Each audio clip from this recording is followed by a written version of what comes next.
Hi hello ನಮಸ್ತೆ. ಎಲ್ಲರೂ ಕೂಡ ಚೆನ್ನಾಗಿದ್ದಾರೆ ಅಂದ್ಕೊಂಡಿದ್ದೀನಿ. ಮರಳಿ ನಮ್ಮ ಯೂಟ್ಯೂಬ್ ಚಾನಲ್ಗೆ ಸ್ವಾಗತ.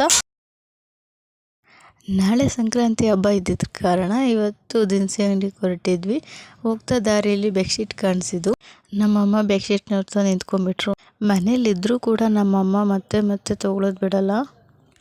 ನಮ್ಮಮ್ಮ ಮಕ್ಕಳು ಮೊಮ್ಮಕ್ಕಳು ಬೆಚ್ಚಗೆ ಮಲ್ಕೊಂಬಿಡ್ಲಿ ಚಳಿಲಿ ಅಂತ ಹೇಳಿಬಿಟ್ಟು ಇನ್ನೂ 2 ಬೆಡ್ಶೀಟ್ ಎತ್ಕೊಳ್ತಿದ್ದಾರೆ. ಕೊನೆಗೂ 2 ಕಲರ್ ನಾನೇ ಸೆಲೆಕ್ಟ್ ಮಾಡಿದೆ. ಬೆಡ್ಶೀಟ್ ಚೆನ್ನಾಗಿದ್ದು. ಅವ್ರು ಮೊದಲು 700 ಹೇಳಿದ್ರು. ಆದರೆ ನಮ್ಮ ಅಮ್ಮರು ಸುಮ್ಮನೆ ಇರಬೇಕಲ್ಲ, ಅಷ್ಟು ಕೊಡೋಕ್ಕೆ ಚಾನ್ಸೇ ಇಲ್ಲ. ಅವ್ರು ಚೌಕಾಸಿ ಮಾಡಿಬಿಟ್ಟು 400ಗೆ ಹೇಳಿದ್ರು. ಅದು ಜಾಸ್ತಿ ಆಯಿತು ಏನೋ ಅದು ಗೊತ್ತಿಲ್ಲ. ಹೋಗಲಿ ಅಂತ ಹೇಳಿಬಿಟ್ಟು ಅವರು ಕೊಟ್ಟರು, ನಾವು ಇಸ್ಕೊಂಡ್ವಿ. ನಂತರ ನಾವು ದಿನಸಿ ಅಂಗಡಿಗೆ ಹೋದ್ವಿ. ರೆಗ್ಯುಲರ್ ತೊಗೊಳ್ಳೋ ಅಂಗಡಿಗೆ ಹೋದ್ವಿ. ಇವರು ಅಕ್ಕಿ ತಿನ್ನೋಕೆ ಬಂದಿದ್ದಾರೆ ದಿನಸಿ ಅಂಗಡಿಗೆ, ದಿನಸಿ ತೊಗೊಳಕ್ಕೆ ಬಂದಿಲ್ಲ ಇವರಿಬ್ಬರೂ.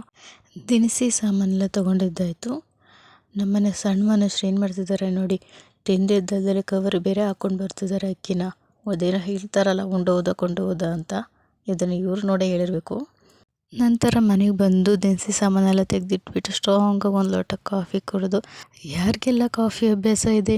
ನನಗಂತೂ ಎಲ್ಲಾದರೂ ಹೋಗಿ ಬಂದಾಗ 1 ಲೋಟ ಸ್ಟ್ರಾಂಗಾಗಿ ಕಾಫಿ ಕುಡಿದ್ರೆ ಮೈಂಡ್ ಫ್ರೆಶ್ ಅಂತ ಅನಿಸುತ್ತೆ.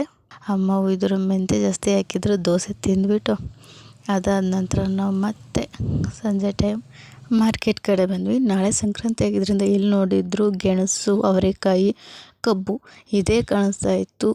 ಕಬ್ಬು ಅಂತೂ ಸಖತ್ತಾಗಿದ್ದು ನೋಡೋಕ್ಕೆ. ಆ ಸಂತೆ ಮಧ್ಯೆ ನನ್ನ ಮಗ ಏನೋ ಹುಡುಕ್ತಿದ್ದಾನೆ, ಏನಪ್ಪ ಅಂತಂದರೆ ಚಂದ್ರನ ಹುಡುಕ್ತಾ ಇದ್ದಾರೆ. ನಂತರ ನಾವು ಕಬ್ಬಿನ ಹತ್ರ ಬಂದ್ವಿ. ಇಲ್ಲಿ ನೋಡಿ ಕಬ್ಬಿನ ಹತ್ರ ಎಷ್ಟು ಜನ ನಿಂತಿದ್ದಾರೆ ಅಂತ. ಅವ್ರ ಮಧ್ಯದಲ್ಲಿ ನಾನು ಕೂಡ ಹೌದು. ಕಬ್ಬು ಮಾತ್ರ ಚೆನ್ನಾಗಿತ್ತು. ನಾನು ಒಂದು ಕಪ್ ತೊಗೊಂಡು ಅಲ್ಲಿಂದ ಮನೆ ಕಡೆ ಹೊರಟ್ವಿ. ನಮ್ಮಮ್ಮ ಈಗ ಬೀರೆಲ್ ರೆಡಿ ಮಾಡ್ತಾ ಇದ್ದಾರೆ. ಅದಕ್ಕೋಸ್ಕರ ಕಡಲೆ ಬೀಜ ಹುರಿತಾ ಇದ್ದಾರೆ. ಕಡಲೆ ಬೀಜ ಮತ್ತು ಎಳ್ಳು ಎರಡನ್ನೂ ಕೂಡ ಹುರಿತಾ ಇದ್ದಾರೆ. ಹೀಗೆ ಮಧ್ಯದಲ್ಲಿ ಅವಾಗವಾಗ ಹಿಂಗೆ ತಿಂದೆ ಮತ್ತೆ ಅಲ್ವಾ ನಾವೆಲ್ಲ ದಪ್ಪ ಆಗಿರೋದು. ಇವ್ರು ಮಾಡೋದು ನೋಡಿ ನಾವು ಕೂಡ ಮಾಡಿ ಒಳ್ಳೆ ಸೈಜ್ ಬಂದಿರ್ತೀವಿ ಬಿಡಿ ನಾವು ಕೂಡ. ಇವಾಗ ಬೀರಳು ಮಾಡೋದೇನು ಜಾಸ್ತಿ ರಿಸ್ಕ್ ಇರಲ್ಲ. ಯಾಕಪ್ಪ ಅಂತ ಹೇಳಿದ್ರೆ ಮೊದಲು ಬೆಲ್ಲ ತಗೊಂಬಂದು ಪುಡಿ ಮಾಡಬೇಕಾಗಿತ್ತು ಪೀಸ್ ಥರ. ಆದರೆ ಈಗ ಪೀಸ್ ಆಗಿರೋ ರೆಡಿನೇ ಅಂಗಡಿ ಸಿಗುತ್ತೆ. ಹಾಗೆ ಕೊಬ್ಬರಿ ಕೂಡ ಹೌದು, ಪೀಸ್ ಆಗಿರೋದೇ ಸಿಗುತ್ತೆ.